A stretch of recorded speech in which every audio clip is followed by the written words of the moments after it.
بسم اللہ الرحمن الرحیم۔ اللہ کرے کہ آپ اچھے ہوں، صحت اور سکون کے ساتھ ہوں۔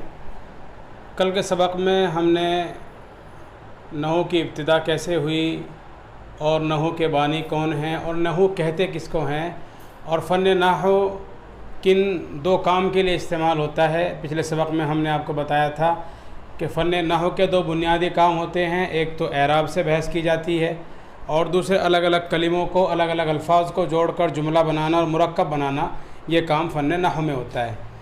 آپ کو معلوم ہونا چاہیے کہ نحو کو نحو کیوں کہتے ہیں۔ نحو کے مختلف معنی ہیں، بعض احباب نے 4 معنی لکھے ہیں، بعض نے اور کم زیادہ، بعض نے 8، اور ایک صاحب نے تو فن نحو کے وجہ تسمیہ کے تعلق سے 9 وجوہات لکھی ہیں کہ 9 وجوہات کی بنیاد پر فن نحو کو فن نحو کہا جاتا ہے۔ کچھ باتیں ہم آپ کے سامنے بیان کرتے ہیں۔ نحو کے مختلف معنی ہیں۔ نحو کے ایک معنی طریقے کے ہیں، چونکہ جو آدمی فن نحو سیکھتا ہے وہ اہل زبان کے طریقے پر چلتا ہے، عربوں کے طریقے پر چلتا ہے، اسی سے اس کو ماخوذ کر لیا گیا تو اس کا نام فن نحو رکھا گیا۔ دوسرے نحو کے ایک معنی قصد کرنا، ارادہ کرنا۔ جب اس فن کے بانی نے اس فن کے تیار کرنے کا، لکھنے کا، مدون کرنے کا اور تدوین کا ارادہ کیا تو اس نے ایک لفظ استعمال کیا نحوتو، اور نحوتو کے معنی میں نے قصد کیا، تو اسی سے فن نحو اخذ کر لیا گیا اور نحو کے معنی ارادہ رکھا گیا۔ ایک فن نحو کے معنی آتے ہیں طرف، کنارہ۔ چونکہ ہم دیکھتے ہیں، کل بھی ہم نے پڑھا تھا کہ فن نحو میں کلمے کے آخری حرف سے بحث کی جاتی ہے جو کنارہ ہوتا ہے۔ فن نحو کا جو آخری حرف ہے، کسی بھی کلمے کا جو آخری حرف ہے، اس آخری حرف کے اعراب سے بحث ہوتی ہے، کنارے سے بحث ہوتی ہے، اسی لیے فن نحو کو نحو کہا جاتا ہے۔ ایک چوتھے معنی اور بھی ہیں نحو کے، ایک معنی ہے مثل، جیسے۔ چونکہ جب کوئی آدمی فن نحو کو سیکھتا ہے تو وہ عربی زبان بولنے پر قادر ہو جاتا ہے، بالکل ایسے بولتا ہے جیسے اہل زبان بولتے ہیں، تو اسی لیے اہل زبان کی طرح بولنے کی بنیاد پر اس کو فن نحو رکھا گیا۔ نمبر 1 نحو کے معنی طریقے کے ہیں، نمبر 2 نحو کے معنی ارادے کے ہیں، نمبر 3 نحو کے معنی کنارہ، طرف، اور نمبر 4 نحو کے معنی مثل کے ہیں۔ ان 4 وجوہات کی بنیاد پر اس کا نام فن نحو رکھا گیا۔ باقی اسکرین پر آپ دیکھیں گے، آپ کا فارسی میں ایک شعر نظر آئے گا جس میں ایک فارسی شاعر نے 9 وجوہات لکھی ہیں، ان 9 وجوہات کو ایک فارسی شعر میں جمع کر دیا گیا ہے۔ اسی طرح اسکرین پر آپ دیکھیں، آپ کو نظر آئے گا ایک عربی شعر، ایک شاعر نے فن نحو کی 9 وجوہات لکھی ہیں کہ جن کی بنا پر اس کا نام نحو رکھا گیا ہے، اور اس کو ایک شعر میں بیان کیا، وہ شعر بھی آپ کو اسکرین پر نظر آئے گا۔ اور ایک صاحب نے حضرت علی کے قول نقل کیا ہے جو اسکرین پر آپ کو نظر آ رہا ہے، جس کا مطلب یہ ہے کہ حضرت علی فرماتے ہیں کہ قیامت کے دن اللہ تعالیٰ فرشتوں سے کہے گا، جب نحوی حضرات آئیں گے، کہ اے فرشتوں، ان نحویوں کی ایسی حفاظت کرو آگ سے جیسے انہوں نے میرے کلام کی غلطیوں سے حفاظت کی ہے۔ تو وہ نحویون کا لفظ ہے، ارادہ کرنا، جنہوں نے میرے کلام کو غلطیوں سے بچانے کا ارادہ کیا، تو وہاں سے فن نحو ماخوذ ہے۔ بہرحال مختلف اس کے معنی ہو سکتے ہیں، مختلف اس کی وجوہات ہو سکتی ہیں، اور اس کی وجہ تسمیہ مختلف ہو سکتی ہیں۔ کل ہم نے یہ بھی آپ کو بتایا تھا کہ اس کے بانی حضرت علی ہیں، اور حضرت علی نے ابو الاسود دؤلی کو اپنے پاس بلایا تھا اور انہیں بلا کر کچھ قواعد بتائے تھے، اور ان قواعد کو ان کے سامنے پیش کیا، جن قواعد کو سامنے رکھ کر حضرت امام ابو الاسود دؤلی نے ایک مکمل فن ایجاد کیا، مکمل فن کی ایک بنیاد ڈالی اور مکمل فن تدوین کیا، اور کتابی شکل میں پھر ہمارے پاس وہ آیا۔ پھر اس کے بعد کافی اس میں مہارتیں ہوئی اور کافی لوگوں نے اس فن کو آگے بڑھانے کے لیے کوششیں کی۔ جب ہم گفتگو کرتے ہیں تو گفتگو کرتے وقت انسان کے منہ سے جو بھی باتیں نکلتی ہیں ان تمام باتوں کو ہم لفظ کہتے ہیں، ان تمام باتوں کو ہم لفظ کہتے ہیں۔ اور الفاظ جو ہمارے پاس ہوتے ہیں وہ 2 طرح کے ہوتے ہیں بنیادی اعتبار سے۔ کچھ الفاظ تو ایسے ہوتے ہیں کہ ان کے معنی ہوتے ہیں، اور کچھ الفاظ ایسے ہوتے ہیں کہ ان کے کوئی معنی نہیں ہوتے۔ جو کوئی معنی نہیں ہوتے ان کو ہم مہمل کہتے ہیں، ان کا کسی بھی زبان سے کوئی تعلق نہیں ہوتا۔ اور جو الفاظ معنی والے ہوتے ہیں انہیں ہم کیا کہتے ہیں؟ موضوع کہتے ہیں۔ انہی کا نام کلمہ بھی ہے اور اسی کا نام مفرد بھی ہے۔ مفرد کی تعریف میں آپ نے پڑھا ہے کہ مفرد ایک ایسے لفظ کو کہتے ہیں جو اکیلا ہو اور کسی معنی کو بتائے۔ معنی دار لفظوں کو مفرد کہتے ہیں، معنی دار لفظوں کو مفرد کہتے ہیں۔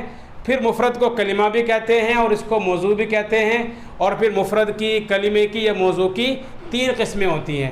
اب سوال یہ پیدا ہوتا ہے کہ کلمے کی 3 ہی قسمیں کیوں ہوتی ہیں، یہ مفرد کی 3 ہی قسمیں کیوں ہوتی ہیں، زیادہ بھی تو ہو سکتی ہیں؟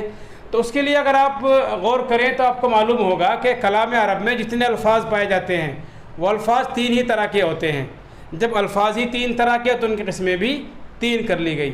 اس میں ہم ایک دلیل حصر بیان کی جاتی ہے، اس کو پیش کرتے ہیں کہ جب انسان گفتگو کرتا ہے تو اس کی زبان سے 3 طرح کے الفاظ نکلتے ہیں۔ وہ الفاظ کبھی تو ایسے ہوتے ہیں جو اپنے معنی بالکل نہیں بتاتے، اپنے معنی میں کسی دوسرے کے محتاج ہوتے ہیں، ان کے اپنے کوئی معنی نہیں ہوتے، بلکہ وہ ہر چیز میں دوسرے کے محتاج ہیں، ایسے الفاظ کو ہم حرف کہتے ہیں۔ کبھی ایسا ہوتا ہے کہ اس کے اپنے معنی ہوتے ہیں، لیکن جن الفاظ کے اپنے معنی ہوتے ہیں وہ 2 طرح کے ہیں۔ ایک تو ایسے ہوں گے کہ معنی کے ساتھ ساتھ ان میں زمانہ پایا جائے گا، اور دوسرے ایسے ہوں گے کہ معنی کے ساتھ ساتھ ان میں کوئی زمانہ نہیں ہوگا۔ اگر معنی کے ساتھ ساتھ زمانہ بھی، یعنی وہ لفظ اپنے معنی خود بتا رہا ہے، اپنے معنی بتانے میں کسی کا محتاج نہیں، اور لیکن ساتھ میں کیا ہے، زمانہ پایا جاتا ہے، اس کو ہم کیا کہتے ہیں، فعل کہتے ہیں۔ اور اگر لفظ ایسا ہے کہ اپنے معنی خود بتا رہا ہے، معنی بتانے میں کسی کا محتاج نہیں، اور اس کے ساتھ ساتھ اس کے اندر کوئی زمانہ بھی نہیں پایا جاتا، تو اس کو ہم کیا کہتے ہیں، اسم کہتے ہیں۔ تو 3 ہی طرح کے الفاظ ہیں، یا تو الفاظ ایسے ہوں گے کہ وہ دوسروں کے محتاج ہوں گے اپنے معنی بتانے میں، یا الفاظ ایسے ہوں گے وہ دوسروں کے محتاج نہیں ہوں گے، مستقل بالذات ہوں گے۔ اگر مستقل بالذات ہوں گے 2 حال سے خالی نہیں ہوں گے، یا تو اپنے معنی بتانے کے ساتھ ساتھ اس میں کوئی زمانہ ہوگا یا زمانہ نہیں ہوگا۔ اگر اس کے اندر کوئی زمانہ ہے تو اس کو ہم فعل کہیں گے، اور اگر اس کے اندر کوئی زمانہ نہیں ہے تو اس کو ہم اسم کہیں گے۔ تو کلام عرب میں الفاظ صرف 3 ہی طرح کے پائے جاتے ہیں۔ جب الفاظ ہی 3 طرح کے پائے جاتے ہیں تو کلمے کی قسمیں کتنی کر لی گئی، 3 قسمیں کر لی گئی۔ نمبر 1 اسم، نمبر 2 فعل، اور نمبر 3 حرف۔ نمبر 1 اسم، نمبر 2 فعل، اور نمبر 3 حرف۔ کلمے کی صرف 3 قسمیں ہیں۔ مفرد کے بارے میں ایک بات آپ کو اور معلوم ہونی چاہیے۔ مفرد کی میں نے تعریف کی کہ مفرد اس کو کہتے ہیں جو اپنے معنی بتائے اور اکیلا ہو، یعنی معنی دار لفظ ہو اور اکیلا ہو۔ جیسے مثلا زید ہے اور حامد ہے، یا اسی طرح سے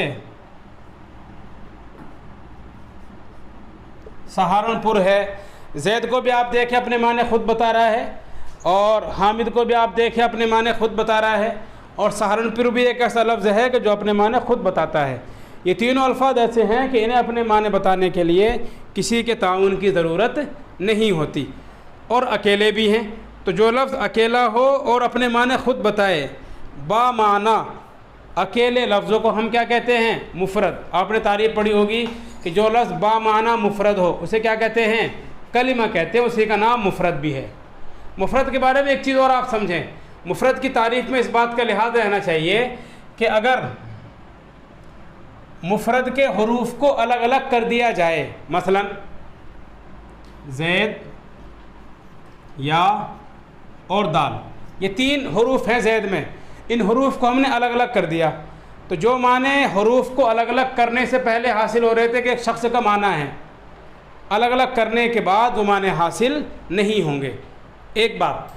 دوسری بات، مثال کے طور پہ زید ایک شخصیت کا نام، مان لو میرا نام زید ہے، میرے اندر 3 حروف ہیں زا، یا اور دال، یا آپ کا نام زید ہے، آپ کے 3 حروف ہیں زال، یا اور دال، ہم نے ان حروف کو الگ الگ کر دیا۔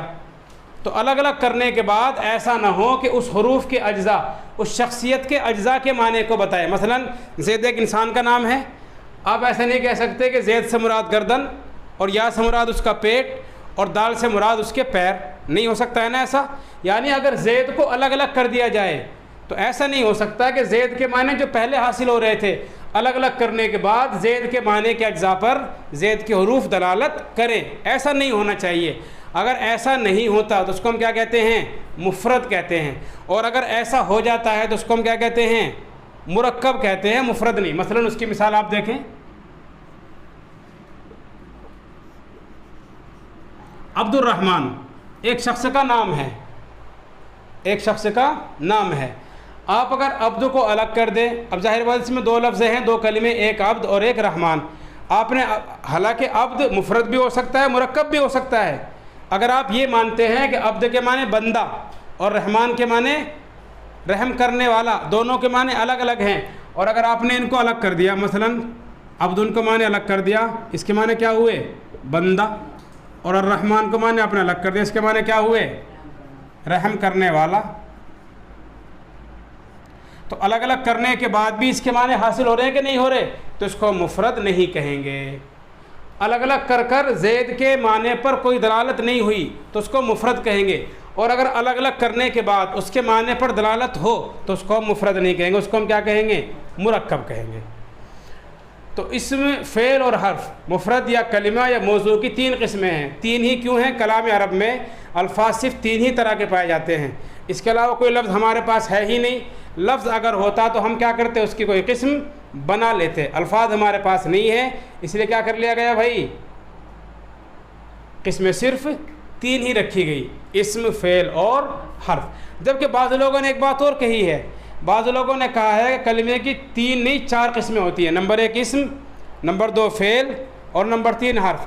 چوتھی قسم مانتے ہیں وہ اسم فعل کو۔ بعض الفاظ آپ دیکھیں گے کہ وہ ایسے ہیں کہ بظاہر لفظ کے اعتبار سے اسم ہوتے ہیں لیکن معنی فعل کے دیتے ہیں، کبھی فعل مضارع کے معنی، کبھی فعل امر کے معنی، کبھی فعل ماضی کے معنی۔ مثلا آپ نے پڑھا ہوگا شتانہ، سرعانہ، رویدہ، حلما، ہا، یہ سب کیا ہیں؟ اسماء افعال ہیں جو کیا کرتے ہیں؟ فعل کے معنی دیتے ہیں۔ بعض لوگوں نے کیا کہا ہے؟ 4 قسمیں ہیں مفرد کی یا کلمے کی، نمبر 1 اسم، نمبر 2 فعل، نمبر 3 حرف اور نمبر 4 اسم فعل، جبکہ یہ بات جمہور کے قول کے خلاف ہے۔ جمہور یہ کہتے ہیں کہ کلمے کی 4 نہیں بلکہ صرف 3 قسمیں، نمبر 1 اسم، نمبر 2 فعل اور نمبر 3 حرف۔ اور جن لوگوں نے کہا کہ 4 قسمیں اس کو ہم کیا کریں گے؟ ان کو ہم یہ کہیں گے کہ بھئی یہ کوئی مستقل لفظ نہیں ہے، ظاہر کے اعتبار سے تو اسم کے اندر شامل ہے اور معنی کے اعتبار سے فعل کے اندر شامل ہے۔ بھئی معنی فعل کے اور لفظ اسم کا، تو لفظ کے ظاہر کو دیکھ کر اسم میں شامل کر لو اور معنی کو دیکھ کر فعل میں شامل کر لو، الگ سے نئے قسم بنانے کی ضرورت نہیں ہے۔ بہرحال تو کلمے کی 3 قسمیں ہوئی، نمبر 1 اسم، نمبر 2 فعل اور نمبر 3 حرف۔ اسم کو آپ آسانی سے یوں سمجھیے کہ اسم کے معنی نام کے ہوتے ہیں۔ اسم کے معنی نام، جو لفظ کسی بھی چیز کا نام ہو اس کو ہم اسم کہیں گے، سیدھا سا۔ کوئی لفظ مثال کے طور پہ پنکھا ایک شخص کا نام، چیز کا نام ہے، لائٹ ایک چیز کا نام ہے، قلم کسی چیز کا نام ہے، ٹوپی کہیں کا نام ہے، چشمہ کہیں کا نام ہے، یہ مائک بھی کسی چیز کا نام ہے، یہ کرتا کسی چیز کا نام ہے، یہ بورڈ کسی چیز کا نام ہے، دیوار کہیں کا نام ہے، یہ چھت کسی چیز کا نام ہے، اینٹ کہیں کا نام ہے، پتھر کہیں کا نام ہے۔ نام کہیں کا بھی ہو، اگر کوئی لفظ ایسا ہو جو کسی چیز کا نام ہو تو اس کو ہم کیا کہیں گے؟ اسم کہیں گے، اور اگر وہ کسی چیز کا نام نہ ہو تو اس کو ہم کیا کہیں گے؟ فعل کہیں گے یا کچھ اور کہیں گے یا حرف کہیں گے۔ بہرحال جو بھی کسی چیز کا نام ہو تو اس کو ہم کیا کہتے ہیں؟ اسم کہتے ہیں۔ اسم کی تعریف کتاب میں یوں لکھی ہوتی ہے کہ اسم ایک ایسا کلمہ ہے جو اپنے معنی خود بتائے اور اپنے معنی میں کسی دوسرے کا محتاج نہ ہو۔ مثال کے طور پر میں نے بورڈ پر 3 حرف لکھے ہیں، زید، حامد، سہارنپور یا عبد الرحمن۔ اگر ہم عبد الرحمن کو کسی کا نام مان لے تو یہ مفرد بن جائے گا۔ میں نے بتایا تھا یہ مفرد بھی ہے اور مرکب بھی ہے، کسی کا نام اگر ہو جائے تو مفرد ہے اور اگر کسی کا نام نہ ہو تو مرکب۔ ایک بات اور معلوم ہونی چاہیے آپ کو کہ مفرد کے لیے کلمے کا ایک لفظ ہونا ضروری نہیں ہے۔ مثال کے طور پر میں نے آپ کا نام کیا رکھ دیا؟ الحمدللہ رب العالمین۔ ہمارے یہاں ایک طالب علم پڑھتے تھے، اس کا نام تھا عینانی تجریان، عینانی تجریان، نام رکھ دیا ہم نے اس کا الحمدللہ رب العالمین۔ میں نے محمد کا نام رکھ دیا کیا؟ الحمدللہ رب العالمین۔ اب یہ اس کا نام رکھ دیا، حالانکہ مکمل ایک جملہ ہے، یہ مکمل جملہ ہے، لیکن جب اس کا نام رکھ دیا تو کیا بن گیا؟ یہ مفرد بن گیا۔ کیا بن گیا؟ مفرد۔ اب ایسا نہیں ہو سکتا الحمد سے مراد اس کی گردن، رب العالمین سے مراد اس کے ہاتھ، نہیں ہو سکتا ایسا۔ رب سے مراد اس کے پیر، عالمین سے مراد گردن، ایسا نہیں ہو سکتا۔ یعنی ان الفاظ کو الگ الگ کر کے اس کے کسی جز پر دلالت نہیں ہو سکتی، لہذا کیا کہلائے گا؟ وہ مفرد۔ لیکن اگر ہم کہیں نہیں الحمد مبتدا ہے، رب العالمین اس کی صفت ہے، پھر آگے پھر ترتیب آ رہی ہے، تو پھر یہ کیا بنے گا؟ مرکب بنے گا۔ اگر مرکب آپ نے کسی کا نام رکھ دیا تو کیا بن جائے گا؟ وہ مفرد۔ تو بتا رہا تھا میں اسم اس کو کہتے ہیں کہ جو اپنے معنی خود بتائے اور اپنے معنی بتانے میں کسی دوسرے کا محتاج نہ ہو۔ مثلا زید، زید کہہ کر ہمیں پتہ چلا کہ تمہارے چھوٹے بھائی کا نام ہے مثلا، یا ہمارے استاذ کا نام ہے، یا حامد ہمارے ایک طالب علم ہے اس کا نام ہے، سہارنپور ہمارے ضلع کا نام، ہمارے شہر کا نام ہے۔ ضرورت تو نہیں ہوئی کسی کی، یہ کسی کا محتاج نہیں، اکیلے ایک لفظ نے ایک معنی بتا دیے اور وہ کسی کا نام بھی ہے، تو اس کو ہم کیا کہیں گے؟ اسم کہیں گے۔ ایک بات اور معلوم ہونی چاہیے اسم کے 3 معنی ہوتے ہیں. اسم کے معنی ہیں نام. کبھی اسم بنتا ہے وسمن سے. جب اسم وسمن سے بنتا ہے تو اس کے معنی ہوتے ہیں علامت کے. اور کبھی اسم بنتا ہے کس سے؟ سمون سے. سمون کے معنی بلندی کے ہیں. اسم کے معنی نام کے بھی ہیں, اسم کے معنی علامت کے بھی ہیں, اور اسم کے معنی بلندی کے بھی ہیں. اسم کو اگر کس سے مان لیا جائے بھائی؟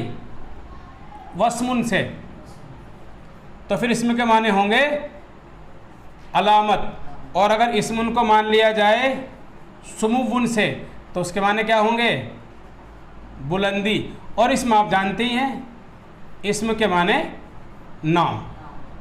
اسم کو اسم اس لیے کہتے ہیں کہ وہ کسی چیز کا نام ہوتا ہے. اور اسم کو وسمن سے اگر مانے اسم کو علامت کیوں کہتے ہیں؟ چونکہ وہ فعل اور حرف پر کیا ہوتا ہے؟ ایک علامت ہوتی ہے. اور سمون بلندی, چونکہ اسم کیا ہوتا ہے؟ فعل حرف کے مقابلے میں کیا ہوتا ہے؟ ذرا بلند ہوتا ہے, اسی لیے اس کو پہلے بیان کیا جاتا ہے. تو 3 وجہ ہوتی ہیں اس کے نام رکھنے کی. بہرحال اسم اس کو کہیں گے جو اپنے معنی خود بتائے اور اپنے معنی بتانے میں کسی دوسرے کا محتاج نہ ہو. جیسے زید, حامد, خالد, المسجد, انا, میں, جو آپ نے کتاب میں پڑھا ہے. فعل کس کو کہتے ہیں بھائی؟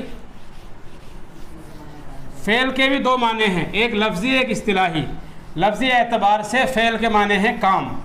لفظی اعتبار سے فعل کے معنی ہیں کام. اسی لیے جب آپ گردان کرتے ہیں تو آپ کہتے ہیں فعل یفعل فعلن. کیا معنی ترجمہ کرتے ہیں آپ اس کا؟ کرنا. فعل کے معنی کرنا. تو فعل کسے کہتے ہیں؟ فعل کہتے ہیں کام کو. اگر کوئی لفظ ایسا ہو جس کے اندر کوئی نام ہو تو اس کو ہم کیا کہہ دیں گے؟ فعل کہیں گے. فعل کے معنی ہے کام. اگر کوئی لفظ ایسا ہو جس کے اندر کوئی کام ہو رہا ہو تو اس کو ہم کیا کہیں گے؟ فعل. مثلا مارنا, لکھنا, جانا, کھانا. وہ ایک مرد جاتا ہے, وہ سب چلے گئے, میں گیا, میں جاؤں گا, تو وہ چلا گیا, تو چلا جا, تو جائے گا, تو مت جا. سب میں کوئی نہ کوئی کام ہے. لکھنا, پڑھنا, سونا, بیٹھنا, جانا, کھانا, لانا, ڈالنا, پکڑنا, دوڑنا, بھاگنا, یہ سب کیا ہیں؟ کام ہیں. اگر کسی لفظ کے اندر کوئی بھی کام پایا جائے تو اس کو ہم کیا کہیں گے؟ فعل کہیں گے. فعل کے لفظی معنی کیا ہوتے ہیں؟ کام کے ہوتے ہیں. فعل کے لفظی معنی کام کے ہوتے ہیں. چونکہ اس کے اندر کوئی کام کیا جاتا ہے اسی لیے کیا کہتے ہیں؟ اسے فعل کہتے ہیں. فعل کی تعریف یوں کی جاتی ہے اصطلاحی. فعل ایک ایسے لفظ کو کہتے ہیں جو اپنے معنی خود بتائے اور اپنے معنی بتانے کے ساتھ ساتھ اس کے اندر کوئی زمانہ بھی پایا جائے, اسے ہم کیا کہیں گے؟ فعل. لفظی فعل کے معنی کام کے ہیں, اور اصطلاحی اعتبار سے فعل ایک ایسے لفظ کو کہتے ہیں جو اپنے معنی خود بتائے اور اپنے معنی بتانے میں کسی دوسرے کا محتاج نہ ہو, لیکن معنی بتانے کے ساتھ ساتھ کیا ہو؟ اس کے اندر کوئی زمانہ بھی پایا جائے, جو مستقل بالذات ہو اپنے معنی کے اعتبار سے, اور ساتھ میں کوئی زمانہ بھی ہو. زمانے کتنے ہوتے ہیں بھائی؟ زمانے 3 ہوتے ہیں. ایک زمانہ ہوتا ہے گزرا ہوا, ایک زمانہ ہوتا ہے موجودہ, اور ایک زمانہ ہوتا ہے آئندہ. اسے ہم کیا کہتے ہیں؟ مستقبل. ایک زمانہ ہے گزرا ہوا ماضی, ایک زمانہ ہے موجودہ حال, ایک زمانہ ہے آنے والا. اس کو ہم کیا کہیں گے؟ مستقبل کہیں گے. 3 طرح کے زمانے ہوئے. فعل کے اندر زمانہ کوئی سا بھی ہو سکتا ہے. فعل کے اندر زمانہ ماضی بھی ہو سکتا ہے, فعل کے اندر زمانہ حال کا بھی ہو سکتا ہے, فعل کے اندر زمانہ مستقبل کا بھی ہو سکتا ہے. پھر آپ یہ جانتے ہیں کہ فعل کی 4 قسمیں ہوتی ہیں. نمبر 1 ماضی, نمبر 2 مضارع, نمبر 3 امر, اور نمبر 4 نہیں. یہ بحث فن صرف سے متعلق ہے. وہاں آپ اگر اس بحث کو دیکھنا چاہتے ہیں تو ہماری ویڈیو ہے اس تعلق سے. فن صرف ہم نے شروع کیے تو اس کے 20 اسباق تھے, اس کی ویڈیو آپ دیکھ سکتے ہیں. لنک آپ کو ہم اس میں ڈسکرپشن میں دے دیں گے. اگر آپ فن صرف کی تعریف سے متعلق اس میں فعل اور فعل ماضی مضارع امر نہیں کی مکمل تفصیل جاننا چاہتے ہیں تو ہماری ویڈیو کے ذریعے آپ اس سے استفادہ کر سکتے ہیں. تو فعل کہتے ہیں کام کو جو اپنے معنی بتائے اس میں کسی بھی طرح کا کوئی زمانہ ہو, اس کو ہم کیا کہیں گے؟ فعل. کوئی بھی کام اگر کسی لفظ کے ذریعے ہو رہا ہو تو اس کو آپ کیا کہہ دیجئے؟ فعل کہہ دیجئے. فعل کے اندر کیا ہوتا ہے؟ کوئی نہ کوئی کام ضرور ہوتا ہے. مثلا ضربہ, اسے ایک مرد نے مارا. دیکھو مارنا ایک کام ہے اور ساتھ میں گزشتہ زمانہ اس کے اندر پایا جا رہا ہے. ینصر, وہ ایک مرد مدد کرتا ہے یا کرے گا. اپنے معنی خود بتا رہا ہے, محتاج تو نہیں ہے, اور ساتھ میں زمانہ پایا جا رہا ہے, زمانہ حال یا زمانہ مستقبل. لا تضرب, تو مت مار, ایک کام ہے, اپنے معنی خود بتا رہا ہے, کسی کا محتاج تو نہیں ہے, اور ساتھ میں اس کے اندر زمانہ مستقبل بھی پایا جا رہا ہے. افعل, تو کر, ایک کام کرنے کا حکم ہے, فعل کام پایا جا رہا ہے, اور ساتھ میں اپنے معنی خود، اور اس کے اندر ایک زمانہ مستقبل بھی پایا جا رہا ہے۔ امر کے اندر زمانہ ہوتا ہے مستقبل، نہی کے اندر بھی مستقبل ہوتا ہے، فعل ماضی کے اندر گزرا ہوا، اور زمانہ حال کے اندر دو زمانے ہوتے ہیں، زمانہ حال اور زمانہ مستقبل۔ نمبر 3 پہ آتا ہے حرف۔ حرف کے معنی ہے کنارہ، حرف کے معنی ہے کنارہ۔ حرف کو حرف اسی لیے کہتے ہیں کہ اس کو بالکل کنارے میں بیان کیا جاتا ہے۔ حرف کے معنی کیا ہیں؟ کنارہ۔ حرف کو حرف اسی لیے کہتے ہیں کہ اس کو کیا کیا جاتا ہے؟ کنارے میں بیان کیا جاتا ہے، اور جس کو کنارے میں بیان کیا جائے اس کا نام کیا ہوتا ہے؟ حرف۔ طرف، طرف کے معنی بھی کنارے کے ہیں، اور حرف کے معنی بھی کنارے کے ہیں۔ حرف طرف کے معنی میں آتا ہے، چونکہ آپ دیکھیں گے جہاں بھی آپ بحث دیکھیں گے فن نحو کے اندر، پہلے اسم کی بحث ہوگی اور پھر فعل کی بحث ہوگی، اور بالکل اخیر میں کنارے میں جا کر کس کی بحث ہوگی؟ حرف کی۔ یہاں بھی آپ دیکھیں 3 قسمیں کلمے کی تھی، نمبر 1 اسم، نمبر 2 فعل، اور نمبر 3 حرف۔ نمبر اخیر میں نمبر 3 میں کس کو لایا گیا؟ حرف، کیونکہ اس کے معنی ہی کس کے ہیں؟ کنارے کے، لہذا اس کو بالکل اخیر میں بیان کیا جاتا ہے۔ حرف اس کو کہتے ہیں کہ جو اپنے معنی بتانے میں مستقل بذات نہ ہو، یعنی خود اپنے معنی نہ بتا سکتا ہو۔ مستقل بذات کا مطلب خود اپنے معنی نہ بتا سکتا ہو، اپنے معنی بتانے میں کیا ہو؟ وہ کسی دوسرے کا محتاج ہو، اسی کو ہم کیا کہتے ہیں؟ حرف کہتے ہیں۔ حرف جب تک کسی اسم یا فعل کے ساتھ نہ مل جائے تو اس کے معنی سمجھ میں، مثلا الا کے معنی تک، من کے معنی سے، فی کے معنی میں، با کے معنی سے، ان کے معنی سے، من کے معنی سے، الا کے معنی پر، یہ اکیلے کچھ معنی نہیں رکھتے، لیکن اگر ان کو کسی اسم یا فعل کے ساتھ مل جائے، مثلا کتبت بالقلم، میں نے لکھا قلم سے، ذهبت الى المسجد، میں گیا مسجد کی طرف، تو الا کے معنی بھی حاصل ہوئے، با کے معنی بھی حاصل ہوئے۔ اعرضت عنک، میں نے اعراض کیا تجھ سے۔ رغبت فی الاکل، مجھے خواہش ہوئی کھانے کی، کھانے میں میں نے خواہش کی، تو فی کے معنی کیا ہوئے؟ حاصل ہوئے۔ تو فی جب اسم یا فعل کے ساتھ مل جائے تو کیا کرتا ہے؟ اپنے معنی دیتا ہے، اور اگر اکیلا ہو تو اس کے معنی سمجھ میں نہیں آتے۔ اسی لیے فی عام طور سے ربط کا کام کرتا ہے۔ کس کا کام کرتا ہے؟ 2 کلموں کو جوڑنے کے لیے فی کا استعمال کیا جاتا ہے۔ کبھی 2 اسموں کو جوڑتے ہیں، کبھی ایک اسم اور ایک فعل کو جوڑنے کے لیے ہم کیا کرتے ہیں؟ حرف کا استعمال کرتے ہیں۔ تو حرف کے معنی کنارہ۔ حرف اس کو کہیں گے جو اپنے معنی اپنے معنی خود نہ بتاتا ہو، بلکہ اپنے معنی بتانے میں کیا ہو؟ وہ کسی دوسرے کا محتاج ہو۔ محتاج چاہے وہ اسم کا ہو یا فعل کا ہو، 2 ہی ہیں کلمے، اور 3 ہی تو کلمے ہیں۔ محتاج کس کا ہوگا؟ حرف یا تو اسم کا یا فعل کا، یا پھر دونوں کا محتاج ہوگا، اکیلے اپنے معنی فعل نہیں بتاتا۔ یہاں پر ایک سوال آپ کے ذہن میں آنا چاہیے کہ فن صرف میں فعل کی بحث ہوتی ہے پہلے، اور فن نحو میں پہلے اسم کی بحث ہوتی ہے۔ فن صرف میں پہلے فعل کی بحث ہوتی ہے، اور فن نحو میں پہلے اسم کی بحث ہوتی ہے۔ اس کی وجہ کیا ہے؟ اس کی وجہ کے بارے میں آپ کو معلوم ہونا چاہیے، چونکہ فن صرف میں تغیرات سے بحث ہوتی ہے۔ فن صرف میں تغیرات سے بحث ہوتی ہے، اور تغیرات کس میں زیادہ ہوتے ہیں بھائی؟ فعل میں۔ اسی لیے فن صرف کا تعلق ہی تغیرات، تبدیلی، تصرفات اور تبدیلی کہاں زیادہ ہوگی؟ فعل میں۔ لہذا کیا کیا جاتا ہے؟ پہلے فن صرف میں فعل کو بیان کرتے ہیں، لیکن فن نحو میں پہلے اسم کو بیان کیا جاتا ہے۔ وجہ کیا ہے؟ اعراب زیادہ اسم پر آتے ہیں بھائی۔ فعل پر تنوین نہیں آ سکتی، فعل پر زیر نہیں آ سکتا، اسم پر زبر بھی آ سکتا ہے، زیر بھی، پیش بھی، اور تنوین بھی آ سکتی ہے، اور اعراب زیادہ کس میں ہے؟ اسم میں۔ اور فن نحو میں بحث کس سے ہوتی ہے؟ اعراب سے۔ فن صرف میں تغیرات سے بحث، اور فن نحو میں اعراب سے بحث ہوتی ہے۔ اعراب کس میں زیادہ ہوتے ہیں؟ اسم میں۔ اسی لیے فن نحو کے اندر پہلے اسم رہتا ہے، اور فعل میں تغیرات سے بحث ہوتی ہے، اور تغیرات کس میں زیادہ ہوتے ہیں؟ فعل میں۔ اسی لیے فن صرف کے اندر ہم پہلے کس کو بیان کرتے ہیں؟ فعل کو، اور اس کے بعد نمبر کس کا آتا ہے؟ اسم کا نمبر آتا ہے۔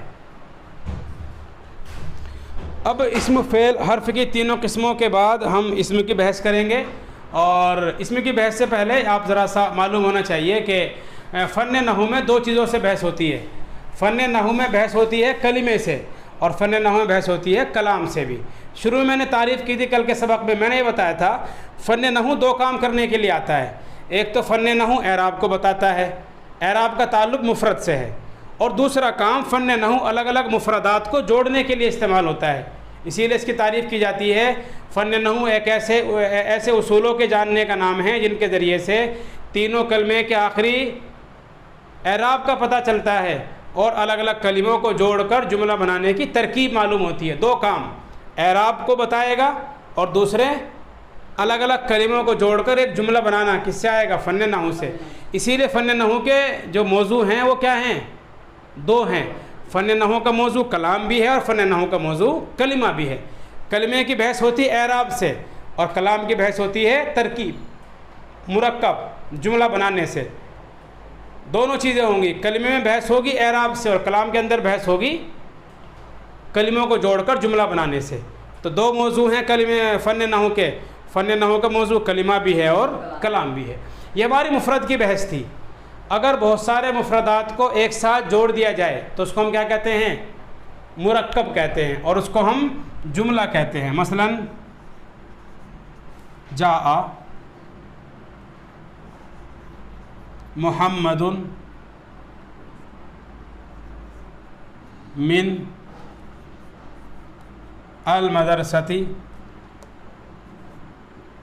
ووصل،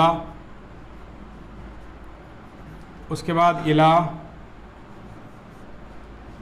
اس کے بعد بیتہ۔ یہ آپ دیکھیں جاء نمبر 1، محمد، من، المدرسہ، وصل، الی اور بیتہ، یہ الگ الگ کلمے ہیں۔ اب ظاہر بات ہے ان کلموں کو جوڑ کر ہمیں ایک جملہ بنانا ہے، ہمیں ایک مرکب بنانا ہے، ہمیں ایک کلام بنانا ہے۔ جب تک ہمیں فن نحو نہیں بتائے گا کلام کیسے بنایا جائے تو ہم کلام نہیں بنا سکیں گے۔ اب فن نحو نے بتایا کہ بھئی پہلے فعل آنا چاہیے، پھر اس کے بعد فاعل آنا چاہیے، اگر مفعول ہو تو مفعول لایا جائے، مفعول نہ ہو تو جار مجرور لایا جائے یا اور متعلقات کا استعمال کیا جائے، تو جملہ ہم نے بنایا۔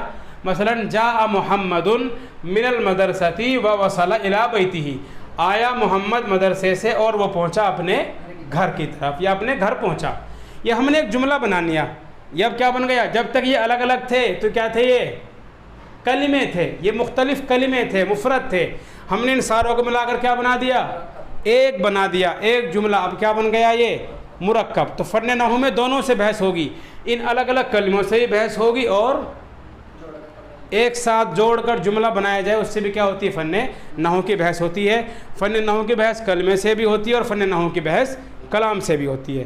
کلام کو مرکب بھی کہتے ہیں اور مرکب ہی کا دوسرا نام جملہ بھی ہوتا ہے۔ جملہ بنیادی اعتبار سے دو طرح کا ہوتا ہے، ایک جملہ مفید، ایک جملہ غیر مفیدہ۔ جملہ مفیدہ اور جملہ غیر مفیدہ، آپ یہ سمجھ لیجئے، اگر جملے سے آپ کو کسی بات کا پتہ چلتا ہے، اگر جملے سے آپ کو کسی بات کا پتہ چلتا ہے، کوئی خبر آپ کو پہنچتی ہے، تو اس کو ہم مرکب مفید کہیں گے۔ یا تو جملے سے آپ کو کوئی پتہ چلے، کسی بات کی خبر ہو یا کسی چیز کی طلب کا پتہ چلے۔ مثلا آپ کی کتاب میں ایک جملہ لکھا ہے جی بالماء، پانی لا۔ اس جملے سے کیا معلوم ہو رہا ہے آپ کو؟ اس جملے سے معلوم ہو رہا ہے کہ سامنے والا ایک چیز کی طلب کر رہا ہے۔ کیا کہہ رہا ہے وہ؟ پانی لا، پانی مانگ رہا ہے۔ مثلا سامنے والا کہہ رہا ہے جی بالکتابی، کیا کہہ رہا ہے؟ جی بالکتابی، پانی لا۔ اسی طرح سامنے والا کہہ رہا ہے صلی المسلمون صلاۃ العید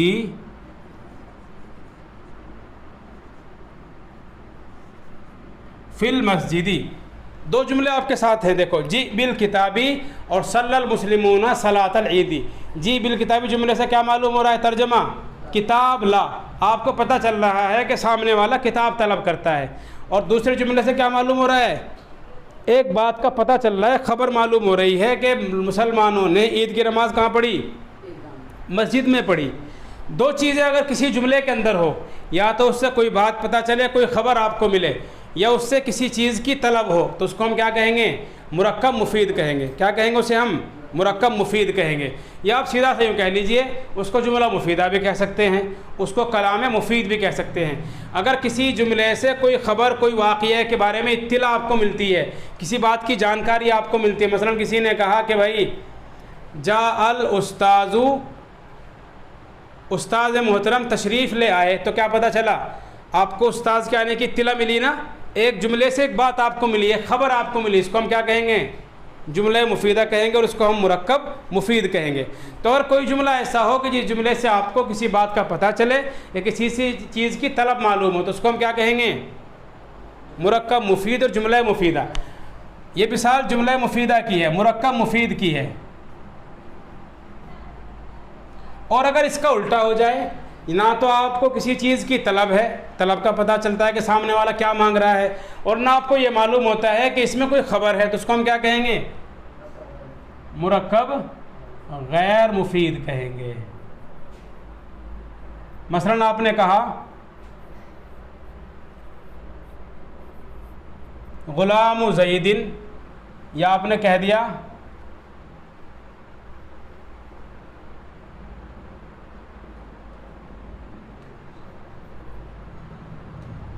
رجل سخی, سخی آدمی, سخاوت کرنے والا آدمی.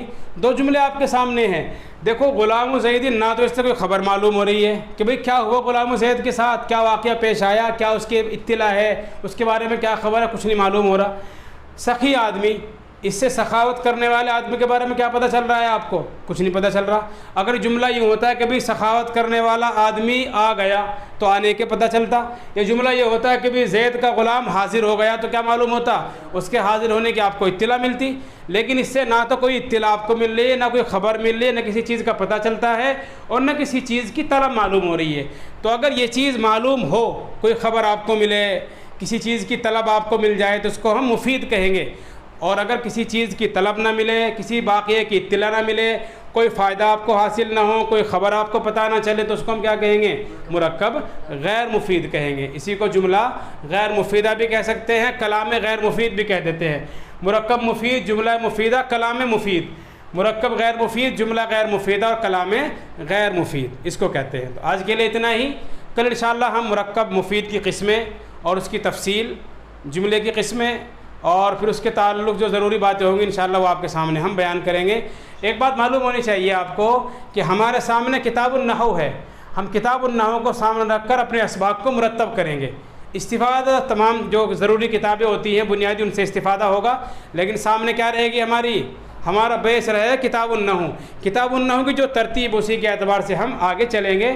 یہاں کتاب النحو کی بحث ہے جملہ مفیدہ سے, مرکب مفید کی بحث ہے, لہذا ہم نے مرکب مفید کی بحث کی. اس کے بعد جو بھی بحث ہمارے سامنے کتاب النحو کے اعتبار سے ہے کہ انشاءاللہ ہم کیا کریں گے, اس تعلق سے جو اور بنیادی باتیں ہیں انشاءاللہ ہم وہ بھی آپ کے سامنے پیش کرتے رہیں گے. لیکن اس کے لیے ضروری ہے کہ آپ اپنا تعاون پیش کریں. تعاون کیا ہوتا ہے؟ تعاون دو طرح کا ہے, خود بھی استفادہ کریں, اور جو احباب استفادہ کرنا چاہیں, جو ہمارے طلبہ فن نحو میں کچھ مہارت حاصل کرنا چاہتے ہیں, تو وہ بھی ان تک ہم ان کو پہنچانے کی کوشش کریں. اور اگر ہماری ویڈیو میں, ہمارے قواعد میں کوئی غلطی آپ کو نظر آتی ہے, کوئی کمی نظر آتی ہے, تو ہم آپ سے براہ راست بڑے ادب سے گزارش کریں گے کہ ہمیں اطلاع ضرور دیں, تاکہ اگلے ویڈیو میں جو کمی اس ویڈیو میں ہو گئی ہے اسے کیا کرنے کی کوشش کریں, پورا کرنے کی اور صحیح کرنے کی کوشش کریں. تب تک آپ سے گزارش ہے کہ آپ جڑے رہیں اور دیکھتے رہیں ہمارا یوٹیوب چینل دیسی نیشنل دواخانہ. السلام علیکم ورحمۃ اللہ وبرکاتہ.